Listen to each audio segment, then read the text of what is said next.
Hello, j'aimerais te raconter une histoire dans la Bible.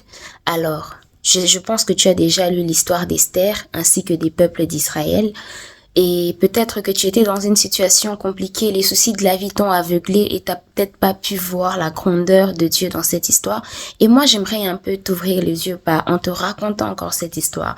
Alors, du premier au dernier verset, j'ai vu la main de Dieu et franchement, cette histoire, elle m'a toujours marqué. C'est vraiment une très belle histoire. Je voulais même dire la plus belle histoire parce que elle est incroyable. Je vois la main de Dieu, c'est extraordinaire.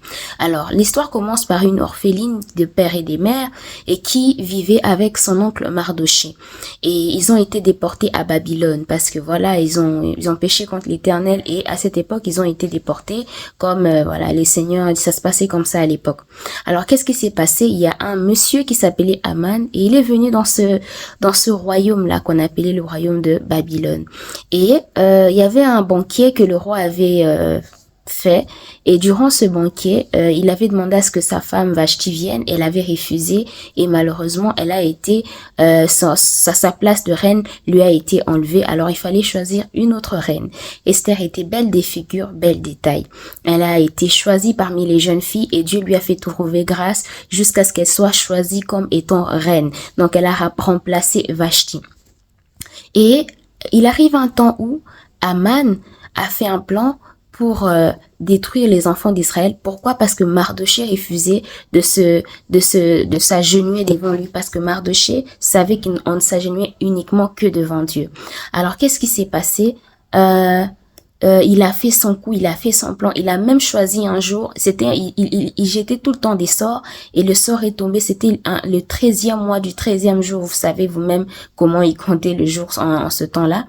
Et après quoi, voilà, le décret a été voté, tout a été mis en place pour que ce 13e jour-là, du 13e mois, que tous les justes soient ôtés de la terre.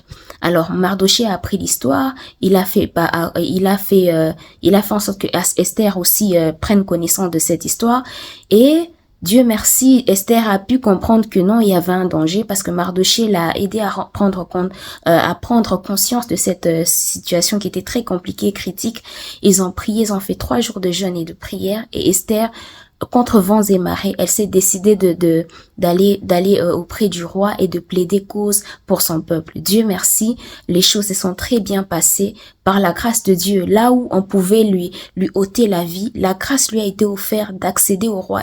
Et c'est le même roi qui était dur et qui ôtait la vie à tout celui qui entrait dans son palais sans être appelé, lui a donné prêté son sceptre. En fait, normalement, quand il te fait ça, ça signifie que tu as accès à son royaume.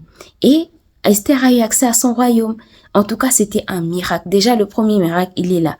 Ensuite, Aman qui avait préparé même, d'ailleurs ce jour-là, il avait préparé un plan pour détruire carrément Mardoché. C'est ce même jour qu'on a découvert son plan et quand Esther était partie plaider pour le peuple, le roi a dit ok, comme c'est lui qui l'a fait, alors prenez-le et allez le pendre à la même potence qu'il avait préparé pour Mardoché. Deuxième miracle. Il y en a eu beaucoup, mais voilà. Ensuite, le même jour où les enfants d'Israël devaient être détruits, ce jour-là, c'est eux qui ont dominé sur leur ennemi. J'aimerais te dire une chose. Dieu est fidèle et Dieu est vivant et Dieu est juste. Donc, peu importe ce que tu vis, peu importe ce qu'on te fait voir, les films, les séries, les complications, sache que Dieu est au contrôle. Et un jour ou l'autre, tu finiras par triompher. Ne perds juste pas la foi et n'abandonne pas en cours de route. Les champions continuent et avancent et persévèrent jusqu'au bout. Alors, j'aimerais t'encourager à ne pas abandonner, à ne pas t'arrêter en route. Dieu est fidèle et certainement, il fera grâce parce qu'il est un Père responsable. Il connaît ta situation. Il n'est pas aveugle, il voit et un jour, tôt ou tard, il finira par répondre à ta situation et tu finiras par sortir de ce problème, de ce trou noir et tu verras la gloire de Dieu se manifester dans ta vie. Alors ne perds pas espoir parce que les justes vivra par la foi. Que Dieu te bénisse.